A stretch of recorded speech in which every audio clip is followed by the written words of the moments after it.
नमस्कार, मैं वीना वर्मा हमारे YouTube चैनल एस्ट्रो वीना पर आपका स्वागत करती हूँ।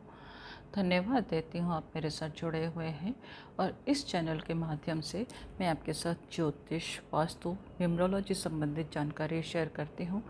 आज जो मैं आपके साथ जानकारी शेयर कर रही हूँ वो हम सभी लोगों के लिए बहुत ज़्यादा महत्वपूर्ण है। जैसे कि सभी जानते हैं कि चाहे हम किसी भी धर्म से मानने वाले हों, हम कुछ भी करने वाले हों, पर अपने घर में एक स्थान ऐसा बनाते हैं, चाहे हम हिंदू हैं, सिख हैं, ईसाई हैं। और हिंदू धर्म में तो मान्यता रहती है कि हम अपने घर में मंदिर ज़रूर बनाते हैं। तो मैं आपके साथ मंदिर संबंधित जानकारी शेयर करती हूँ। कभी कभी ऐसा हम करते हैं कि हमारे मन में ये होता है, हम मंदिर बना लेते हैं। मंदिर बनाने के बाद हम नियमित पूजा भी करते हैं और पूजा करने के बाद अगर हमें अनुकूल परिणाम नहीं मिलते तो हम बहुत जल्दी विचलित हो जाते हैं। और विचलित होने के बाद और अगर हमारे हिसाब से हमें परिणाम नहीं मिलते तो हमारे ऊपर हमारा विश्वास ही हट जाता है, धर्म से हमारा विश्वास हट जाता है। और हम बोलते हैं, कई बार हम बोलते हैं कि ऐसा कुछ नहीं होता, भगवान हमारे साथ पता नहीं क्यों नाराज़ रहता है, सबके काम हो जाते हैं, हमारे क्यों नहीं होते। तो कभी हमारे साथ में क्या होता है कि हम घर में मंदिर बना लेते हैं। मंदिर बनाने के समय पर हम कुछ गलतियां कर लेते हैं। अगर हम उन गलतियों को ना करें और हम अपने ध्यान रखें, कुछ बातों का ध्यान रखें, तो हमारे को पूजा का भरपूर परिणाम मिलेगा। कोई भी हमारी प्रार्थना निष्फल नहीं जाएगी। अगर हम सही इन चीज़ों का ध्यान नहीं रखें, जो गलतियां करते हैं, तो हम जो भी काम करते हैं, जो पूजा करते हैं, उसका हमें फल नहीं मिलता और हमारे जीवन में परेशानियां लगी रहती हैं। कभी कभी ऐसा होता है कि शुभ फल जो है अशुभ फल में भी परिवर्तित हो जाते हैं। तो देखते हैं हम क्या क्या गलतियां कर लेते हैं और उन गलतियों को नोट करके हम उनको ठीक कर लें और दोहराएं नहीं, तो हमारे लिए अच्छा होगा। कि हम घर के मंदिर में सबसे पहले ध्यान रखने वाली बात है, कोशिश कीजिएगा कि भगवान का जो स्थान है पूर्व या उत्तर दिशा में हो, क्योंकि पूर्व से सूर्योदय होता है और उत्तर में हमारे धन के देवता कुबेर का वास है। अगर हम उस तरफ मुख करके पूजा करते हैं तो हमारे अंदर एनर्जी का भी संचार होता है।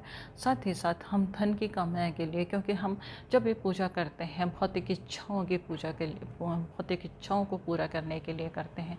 हर एक के मन में कामना रहती है कि भौतिक इच्छाएं अगर हमारे हैं तो वो धन से ही पूर्ण होती हैं। धन अगर हमारे पास नहीं है तो हम कोई भी अपने काम नहीं कर सकते। तो उसके लिए ये दो स्थान बिल्कुल उत्तम है, यहाँ पर आप करेंगे तो आपके लिए उत्तम रहेगा। साथ ही साथ क्या होता है कि हम कहीं जाते हैं, हमारे साथ में कुछ भी होता है, तो हम कोई भी चीज़ कहीं गए, हमें कोई चीज़ पसंद आई, भगवान की मूर्ति पसंद आई, हम ले आते हैं और लाते ही उसे घर के मंदिर में रख देते हैं। तो यहाँ पर आपको ध्यान रखने की ज़रूरत है कि अगर आप कोई भी देवता है, जिसकी भी आप पूजा करते हैं, उस देवता की, चाहे भगवान गणपति हों, चाहे लक्ष्मी जी हों, माता हों, या कोई भी हो, उसकी एक ही मूर्ति होनी चाहिए। मंदिर में एक से अधिक मूर्तियां बिल्कुल ना हो। और साथ एक चीज़ और ध्यान रखने वाली है कि भगवान की मूर्ति कभी भी आमने सामने ना हो, हमेशा पैरेलल हो। अगर एक दूसरे की तरफ फेस होगा तो हमारे को पूजा का फल बिल्कुल नहीं मिलेगा और हमारी पूजा निष्फल हो जाएगी और हमारे शुभ कर्म जो है अशुभ कर्म में भी परिवर्तित हो सकते हैं। तो इस चीज़ का बिल्कुल ध्यान रखिएगा। और हम जिसकी भी पूजा करते हैं, कभी कभी ऐसा होता है कि हम इतने भावुक हो जाते हैं, मोह में फंस जाते हैं, मूर्ति खंडित हो गई और हम उसकी कंटिन्यू पूजा करते हैं। तो कभी भी जिसकी भी हम पूजा करते हैं वो मूर्ति या तस्वीर कभी भी खंडित नहीं होगी। बहुत सारे घरों में हमने देखा है कि वो पूजा करते हैं, बहुत पुरानी तस्वीरें हैं, उनके कलर्स भी फेड हो गए, परंतु हमारे उसने दी थी और हम ऐसी डल उनकी पूजा करते हैं तो हमारा जीवन भी जो है वो डल और खंडित होता है। तो इससे बचने की ज़रूरत है। अगर आपकी कोई भी मूर्ति या तस्वीर खंडित हो गई है तो आप तुरंत उसको चेंज कर लीजिएगा, दूसरी लेकर आइएगा। और कभी कभी ऐसा होता है, स्थान का अभाव होता है, स्थान के अभाव में हम लोग बहुत गलतियां कर जाते हैं। तो कभी भी मंदिर की तरफ पैर करके बिल्कुल नहीं सोएंगे।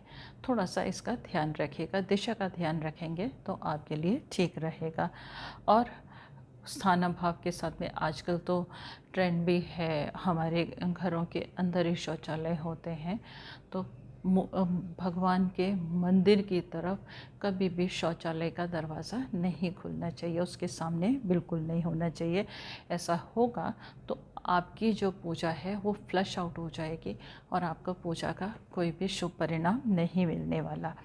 हम लोगों के अंदर एक आदत और होती है कि हमारे जो पूर्वज हैं, जो इस संसार को छोड़ चुके हैं, जो अपना चोला छोड़ चुके हैं, हम उनकी तस्वीरें भी रखते हैं और उनकी तस्वीरें जो हैं हम मंदिर में रख देते हैं।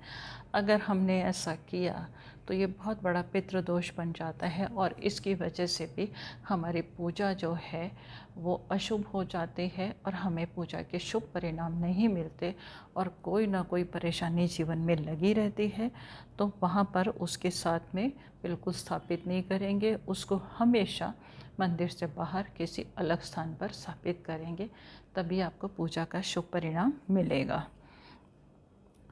हम कभी कभी इतने वहम में भी आ जाते हैं, बहुत सारी बातें भी सोचते हैं और उग्र देवताओं की तस्वीर ले आते हैं। तो कुछ उग्र देवता जो हैं, जहाँ पर हम दर्शन करने जाते हैं वहाँ पर आप कभी भी दर्शन करने चाहिए, कोई इशू नहीं है, परंतु उग्र देवताओं की तस्वीर आपके घर के मंदिर में नहीं होनी चाहिए, क्योंकि अपने घर के मंदिर में हम जैसे भी पूजा करेंगे, जिस भी देवता की पूजा करेंगे, वही वाइब्रेशन हमारे अंदर आ जाएगी और हमारे परिवार में तनाव बढ़ जाएगा। तो हमेशा सौम्य तस्वीर रखिएगा, जिससे हमारे घर में, परिवार में, लोगों के बीच में तालमेल अच्छा हो और हमारा व्यवहार, प्रेम संबंध हमारे पूरे परिवार में बने रहें, उसके लिए अच्छा रहेगा।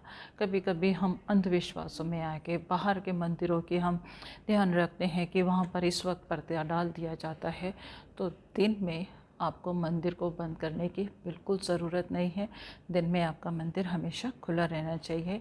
रात को ज़रूर कर सकते हैं, दिन में बिल्कुल मंदिर बंद नहीं करेंगे। कभी कभी ऐसा होता है कि हम बिल्कुल ध्यान नहीं देते, मंदिर में दीपक हम जलाते हैं, तो जो दीपक हम इस्तेमाल करते हैं वो भी खंडित नहीं होना चाहिए। अगर दीपक क्या है कि ये मेटल के बनते हैं, किसी भी चीज़ के बनते हैं, तो अगर खंडित हो गया है तो इसे तुरंत चेंज कर लीजिएगा। खंडित दीपक जलाने से हमें पूजा के शुभ परिणाम नहीं मिलते। और जितनी भी मूर्तियाँ आप अपने घर के मंदिर में रखते हैं, तो अब घर का मंदिर जो है वो घर के हिसाब से ही होगा। आप बहुत ज़्यादा बड़ा मंदिर तो अपने घर में बना नहीं सकते, तो जो भी मूर्ति रखते हैं उनके बीच में कम से कम 1 इंच का डिस्टेंस ज़रूर होना चाहिए, जिससे कि हर मूर्ति, हर देवता की जो है वाइब्रेशन पूरी आती रहे और आपको शुभ परिणाम मिले। अगर एक दूसरे से सटे हुए होंगे तो, और हम तो यही मान के चलते हैं ना कि यहाँ ये हम इनको जीवित मानते हैं, इनको अपना अपना सब कुछ मानते हैं, अगर आपस में भीड़ में टकराएंगे तो माहौल हमारे घर का भी घुटन वाला हो जाएगा। तो डिस्टेंस मेंटेन करना यहाँ पे बहुत ज़्यादा ज़रूरी है। और हम बहुत गलतियाँ करते हैं, हम पूजा भी करते हैं, परंतु जिनको हमने घर पे बुलाया है उनका आदर सत्कार करना भी तो बहुत ज़रूरी है। अगर हम इस चीज़ को इग्नोर करेंगे तो हमारे को दुष्परिणाम भुगतने पड़ेंगे। तो सुबह शाम भगवान को भोग ज़रूर लगाएंगे। हमारे घर में भी कोई आता है तो हमें उससे कुछ ना कुछ ऑफ़र करते हैं। सबसे पहले हम उसे पानी देते हैं।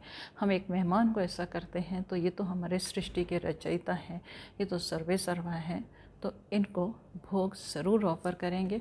भोग में अपने सामर्थ्य के अनुसार कर सकते हैं, आपको शुभ परिणाम ज़रूर मिलेंगे। इनकी रिस्पेक्ट करेंगे तो हमारे जीवन में ऑटोमेटिकली खुशियाँ आती जाएंगी। आपको एक चीज़ का और ध्यान रखना चाहिए। क्या है कि हम शनि देव की भी पूजा करते हैं, हम भैरव की भी पूजा करते हैं, अपने ग्रहों के हिसाब से पूजा करते हैं, परंतु अगर हमें ये पूजा करनी है तो इसकी पूजा आराधना के लिए हम इनके मंदिर जाएंगे, इनकी मूर्तियाँ लाके हम अपने घर में बिल्कुल स्थापित नहीं करेंगे। इससे शुभ परिणाम जो है वो दुष्परिणाम में परिवर्तित हो जाएंगे। इसका ध्यान रखिएगा। उम्मीद है घर के मंदिर में आप अगर ये गलतियां करते हैं तो इन्हें तुरंत ख़त्म कर दीजिएगा और जीवन में आपकी खुशियाँ आती रहें, आपको देवताओं का आशीर्वाद मिलता रहे। इसी के साथ मैं आपसे विदा लेती हूँ। मन में कोई शंका है तो समाधान के लिए मैं हमेशा तैयार हूँ। कोई भी आपके मन में सवाल है आप मुझे लिख के भेजिएगा।